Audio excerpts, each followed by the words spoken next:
Hello everyone, बात करें हम लोग रामायण की।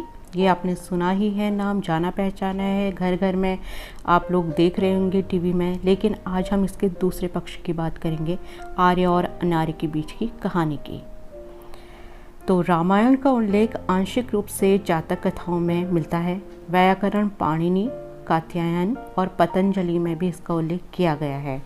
पतंजलि राम कथा के किष्किंधा या किष्किंधा घटना की बात बताते हैं। ईसा पूर्व 4वीं शताब्दी में ग्रीक लेखकों ने भी इसका वर्णन किया है। ये कहानी पहले गीति काव्य के रूप में थी, बाद में ये धीरे धीरे महाकाव्य के रूप में बदल गई और इसमें जब तिथिबद्ध से किया गया तो इसे जैन और बौद्ध साहित्य ने भी लिया।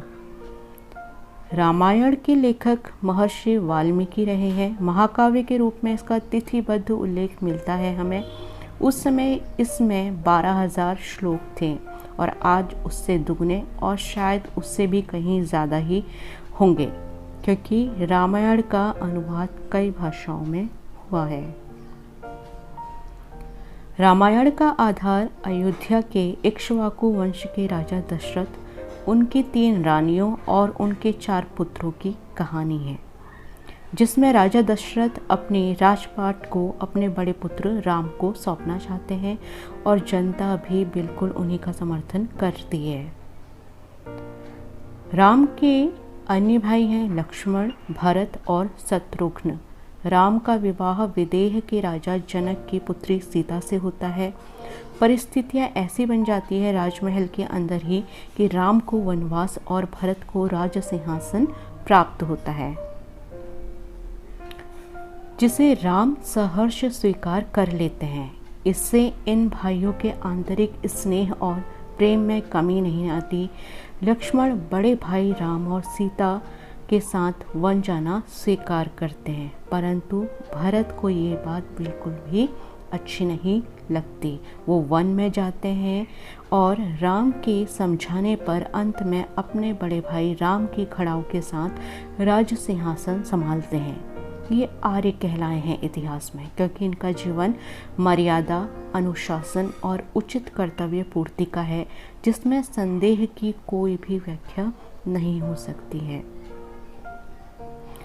इसके बाद वन में बहुत राक्षस हैं जो ऋषियों और मुनियों को परेशान करते हैं और राम इन्हीं राक्षसों से सभी की रक्षा करते हैं। इसी क्रम में अपनी बहन शूर्पणखा के कहानुसार श्रीलंका का राजा रावण सीता का अपहरण कर लेता है और अन्य राक्षसों के समान वह भी एक अनार्य ही है। राम इससे युद्ध करने के लिए वन के सभी वानरों, अन्य जातियों की सहायता लेते हैं और अंत में रावण का अंत कर सीता को वापस लेकर अयोध्या की ओर को आ जाते हैं। वापस आकर राम अयोध्या के राजा बनते हैं। लोगों की आलोचना के फलस्वरूप राम सीता को अयोध्या से निकाल देते हैं। सीता वन में रहती है और 2 पुत्रों लव और कुश को जन्म देती है। इनका पालन पोषण ऋषि वाल्मीकि करते हैं। लव कुश प्रवीण धनुर्धारी बनते हैं। बाद में राम के अश्वमेघ यज्ञ करने पर दोनों उनको युद्ध के लिए ललकारते हैं। इस तरह पुत्र पिता से मिलते हैं, परंतु सीता अंत में अग्नि परीक्षा के कारण धरती में समा जाती है। इतिहास में ये युद्ध आर्य और अनार्य के मध्य युद्ध कहलाया है। गुणों से युक्त, उच्च आचरण वाले तथा अहंकार से दूर दयालु आर्य कहलाए। शक्तिशाली होते हुए भी अपने वैभव और शक्ति का दुरुपयोग करने वाले अनार्य कहलाए। तो ये कहानी है रामायण की। कैसी लगी बताइएगा ज़रूर। तब तक थैंक यू।